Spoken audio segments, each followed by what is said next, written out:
line, "Beam me up, Scotty," was never spoken in the original series. Isn't that a great piece of trivia? Never said. It's one of those things that, you know, there were a million times where Kirk said, "Beam us up," or "Scotty, energize," or "Energize Transports." He never said, "Beam me up, Scotty." It was something that kind of grew out of the fandom, but it was never spoken. But another thing that it inspired me to do was acting. I was 13, 12, 13, and I never acted, but I watched William Shatner and Leonard Nimoy and these characters interact, and they created these stories that I loved so much, you know what I mean? And so I wanted to perform. So I started getting into school plays and auditioning for church productions and community theater and taking classes in acting. All of this because of Star Trek. Now you guys all relate to that. And maybe it's not Star Trek. Maybe it's a video game. Maybe it's anime. Maybe it's manga. Maybe it's comic books. Any of a number of things that you watched and you're like, "I want to draw that." And some little voice in your head said, "Who are you kidding? You've never drawn anything in your life. You can't draw." But you tried it anyway, and you found out you were good at it. You had a natural gift for drawing, or writing a story, or making a costume, or a prop. That's what Star Trek was for me. It inspired me to do all of these things that I now do professionally, that I might have never even tried if it hadn't been for that show 40 years ago. Oh my God.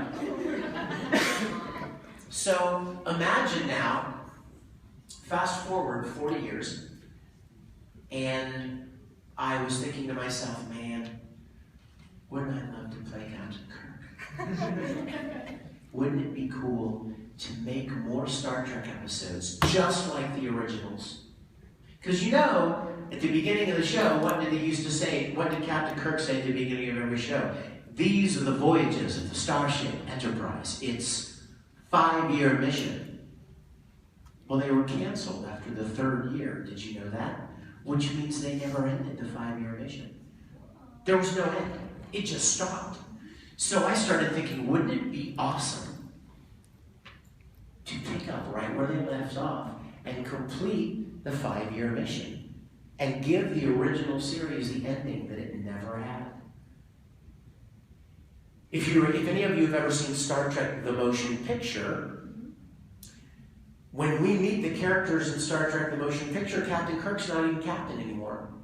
He took a desk job at Starfleet. He was promoted to an admiral, and he wasn't even a captain anymore. And Spock was back on Vulcan, pursuing this ritual called the Kulinar, which was supposed to purge all remaining emotion. And Dr. McCoy had left the service completely.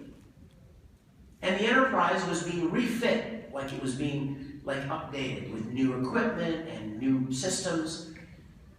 But what happened between where the original series got stopped so abruptly and the motion picture picked these characters up? So that's what I wanted to do. And I've seen enough fan productions to know that I wanted to do it better than fan productions do.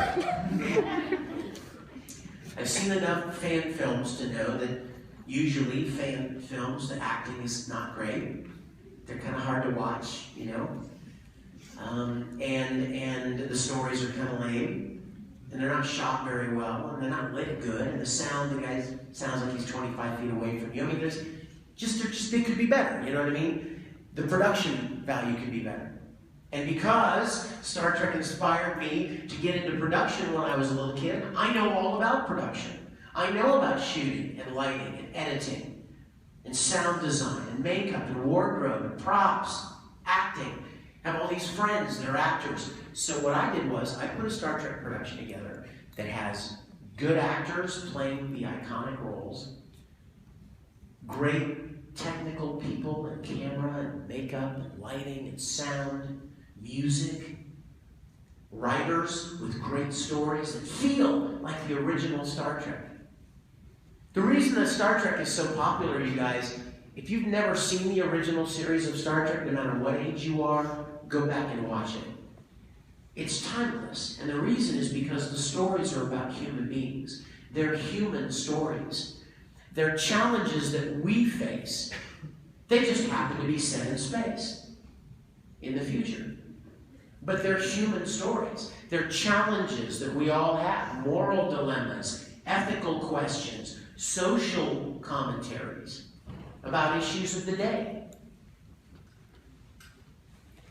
There was one, I'm going to pause right here because I'm going to hook you to go watch the original series. There was an episode of the original series called Let That Be Your Last Battlefield.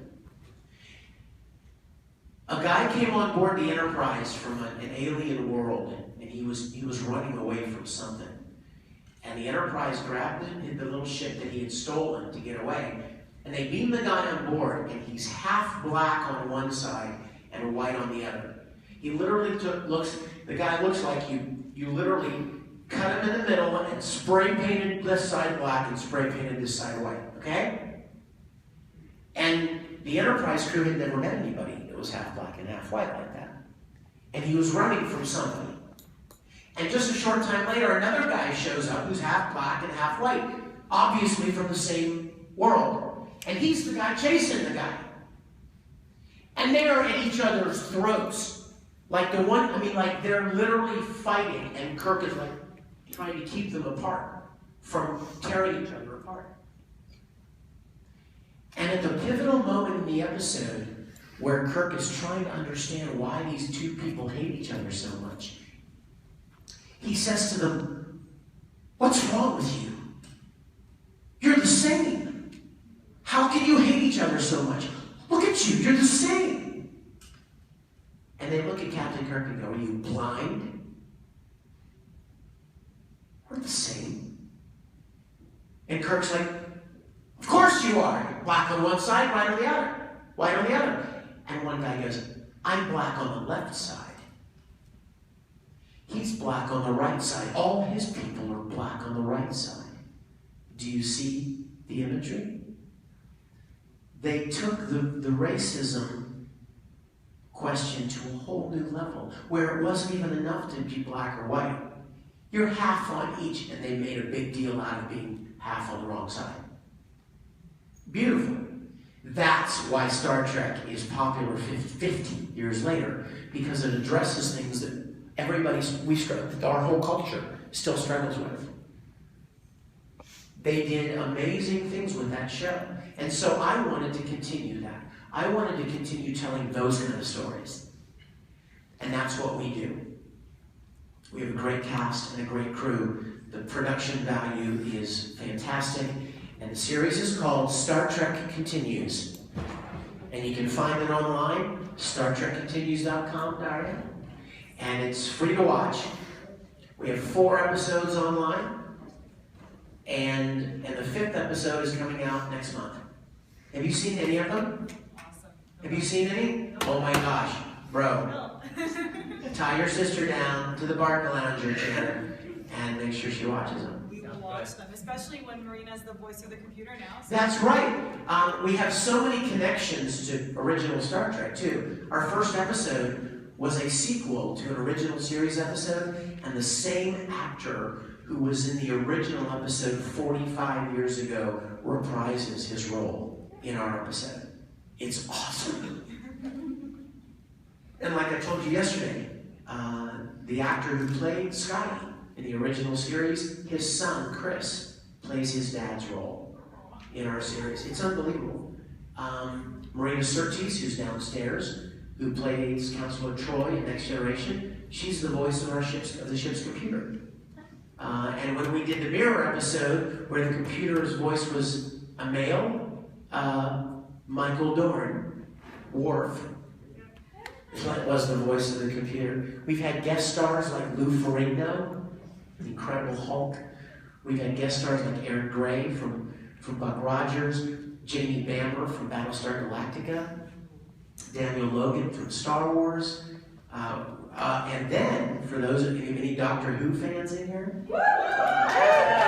Check it out. Our latest episode 4 that we just released in May, the guest star is Colin Baker, the 6th Doctor. Now, how cool is that? Doctor Who and Star Trek, arguably the two most iconic sci-fi shows in television history together. Check it out. Sorry? Well, we did have Daniel Logan, and by the way, Ray Park, my buddy Ray, who played Darth Maul, he would be in the show in a heartbeat if I asked him to. But we just need a good story, because it's all about story. So check it out. Okay? Good news? Okay.